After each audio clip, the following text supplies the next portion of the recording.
So, okay, look, the title might be a little bit clickbait, but you gotta do what you gotta do.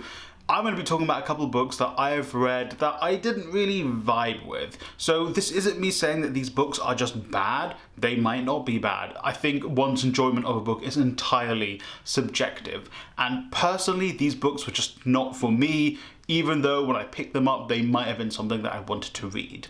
So I'm not going to say these books are necessarily bad. They might be great for you. You might like them. I just personally don't vibe with them for whatever reason. Maybe it was the writing style, maybe it was the pace, maybe it was the plot and or message of the book, maybe it was the information that was presented wasn't presented in a way that I enjoyed or thought interesting or thought was accurate. So with that out of the way, here are some books that I read that I didn't exactly like. Links to all the books are going to be in the description down below. Obviously, I'm going to try and not be like bashing on these books, so you still pick them up if you are interested in what the books are about. So yeah, all the links are going to be in the description down below, linking to bookshop.org if available. Bookshop.org is a company that works with other bookstores, like local independent bookstores, to get them a little bit more of a kickback when you buy from bookshop.org. Alternatively, try and get these books from your local library. We love libraries here. So let's get into it. First up is From Azim to Ashes. This book is by John Berry and is about basically England cricket's struggle with race issues and class issues.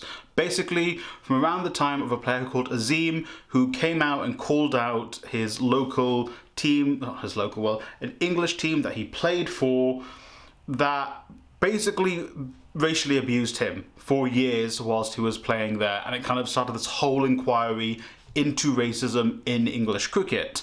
An extremely compelling, story, an extremely compelling and important discussion to be having.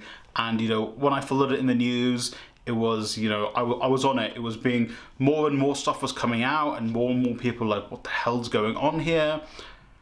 And then it also went on and this book also went on and discussed class issues within cricket, the divide between what kind of class of person is allowed to or is able to play cricket and what their socioeconomic background is, and maybe how race relates to that as well. And the topics themselves, super interesting, very important to look into. The reason I did not vibe with this book in particular, I personally wasn't a fan of the writing style, and that again is no shade to the author. That this writing style may appeal to other people. I think other people reviewed this book maybe better than I did. Just for me, the writing style wasn't one that I particularly could get into. And again, that isn't necessarily the fault of the author. That is on me as the reader. Just not the kind of thing that I can get through. I finished the book. It's important, it's interesting, so if you are interested in cricket and race and cricket and socio-economic stuff, maybe pick it up. I got mine from Bookmarks, my favourite bookstore, so you could pick it up from a similar place like that, and all the description down below. But yeah, it didn't click with me, unfortunately. Up next is A Gentle Reminder by Bianca Sparacino. And look, I genuinely think if this isn't a fault with the book, it's not for me. I'm just way too cynical for a book like this. I think this book is for the kind of person who really has a good positive outlook, or one is actually seeking a positive outlook on life. And some of the messaging in this book is genuinely good, it is great. You should love yourself. You should try and find someone who loves you for you, and you should try and better yourself for yourself and not anyone else. And it's really, upbeat and positive, and it's just not for me. I genuinely, purely think I am just a cynical person. What can I say? Look at the world we live in, okay?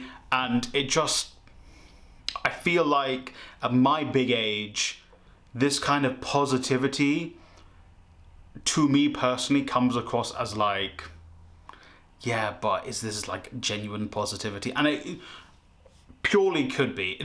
The person who recommended this to me, a sweet, lovely person, it's genuinely great, but they are far more positive and upbeat about life than I am.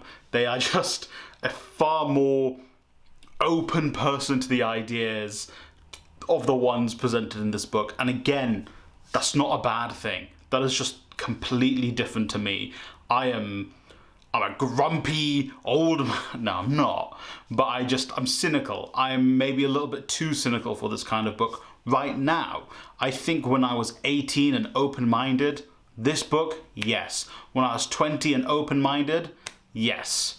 Now I'm an angry bastard. But you kind of see where I'm going here. I think, if you check out what this book is about, I think for a lot of people, they would benefit from reading something like this, genuinely. Just me, I'm just cranky. What can I say? I could just put a bunch of Murakami books here, but that's cheating, so I'm not going to do that. But if you do want to check out my opinions on Murakami books, you can check out this video here, which is going to be linked above as well. And you can maybe subscribe to get more kind of content like that if you want. I'd really appreciate it. But if you don't want to, watching the video is great. But if you want to hit that subscribe button, please do. Number 3 is a book I actually genuinely don't like, The Expected Goal Philosophy. So if you have been following me for a while, which I hope you have been, you know that I really care about football and data in football and work sometimes in football. And this book is about something called expected goals, which is, to paraphrase, calculating your shot ratio and how good the shots you took and how many goals you expect to score based off the shots you took and how on target they are in the goal. Yeah, so basically that became a really important statistic in football in the past 10, 15 years. And this book by James Tippett, it talks about it and how important it is and kind of how it was also important for betting.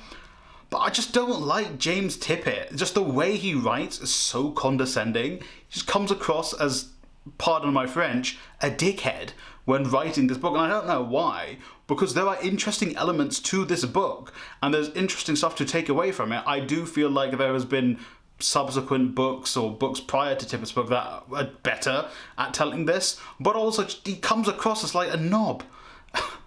That's really rude. I'm sorry. He might be nice, but just the way it's written just comes across as like mean-spirited.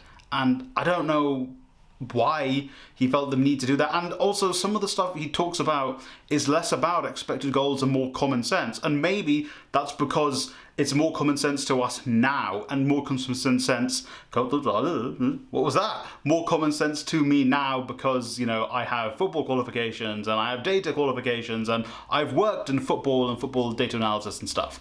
But it just felt mean-spirited. And that's why this book is here. Unlike the other two where I was like, maybe check it out. This one, if it's second-hand, maybe.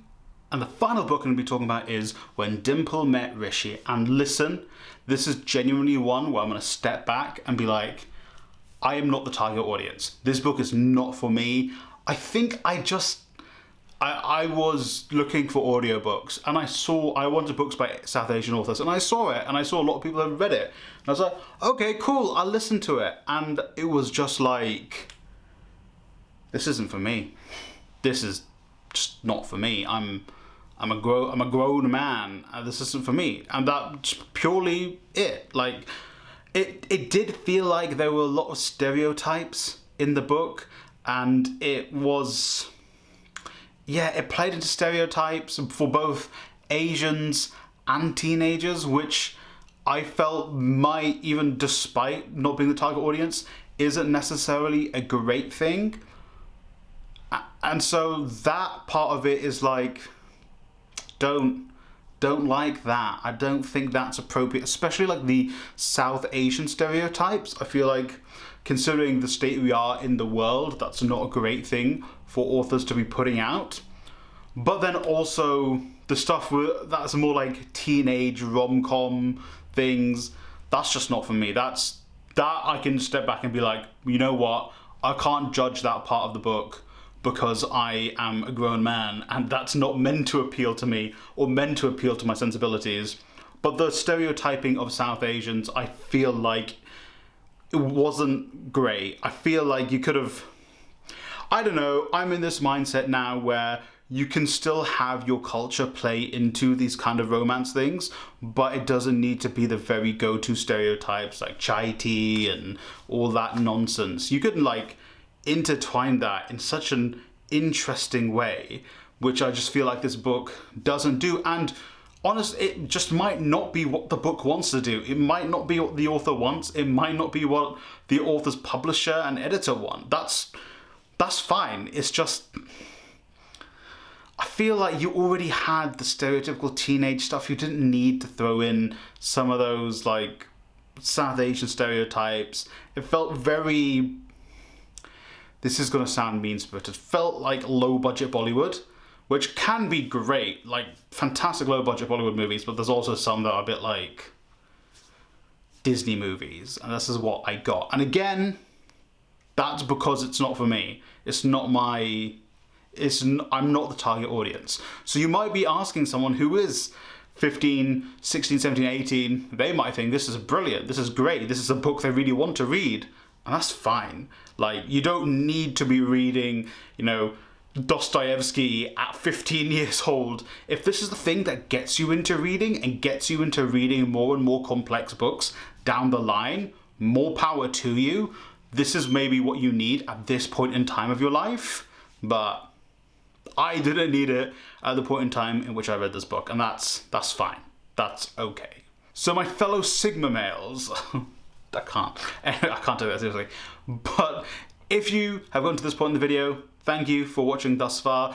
I apologize if any of this comes across as mean-spirited. I just wanted to talk about some of these books because I've had them on my shelves, I've read them, but I've never had a chance to really speak about them. I think I spoke about When Dimple Met Rishi, I think, at the very beginning of 2024. But that's whilst I was reading the book. But yeah, let me know if you've read any of these. Let me know if you maybe want to check any of these out. I feel like I did a bit of a disservice in some of them to actually getting you to go and read these if they interest you, so that's my bad. I do apologize if this came across as mean-spirited. I just felt like you should also not just talk about books super positively, and that's what I usually do. It's not a bad thing, it's just, it's also good to kind of be like, actually no, not everything I read is a 10 out of 10 banger. Not everyone can be Walter Rodney. Not everyone can be my boy William Dalrymple, my favourite white boy. And that's okay. But let me know in the comments down below your thoughts on any of these books, if you have read them, if you are thinking about reading them, if you're looking at them and you're like, oh, you're wrong about your opinion on this, let me know in the comments down below. And hey, if you do like the video, you're not subscribed, I'd really appreciate a subscription. If not, thank you for watching this entire video. Remember to like, share, friend and family member. I got that mixed up, and I hope you read a great book today.